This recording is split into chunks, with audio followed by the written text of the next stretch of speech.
મોડાસામાં ધોધમાર વરસાદથી પાણી ભરાવાની સમસ્યા અને કોલીખડ પાસે રેલવે અંડરપાસમાં પાણી ભરાયું. હવે આ અંડરપાસમાં પાણી ભરાતા વાહનોની અવરજવર અત્યારે બંધ કરી દેવામાં આવી છે.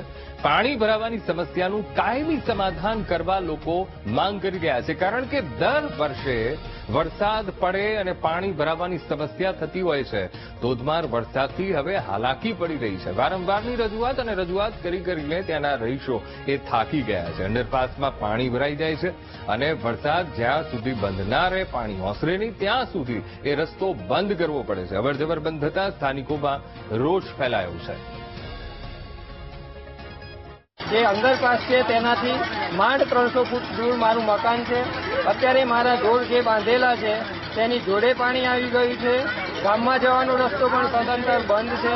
લગભગ 25-30 વાહન અત્યારે પુલની પેલી બાજુ ગામમાં જવા માટે ઊભા છે. ગામથી બહાર જવા માટે લોકો રાહ જોઈ રહ્યા છે.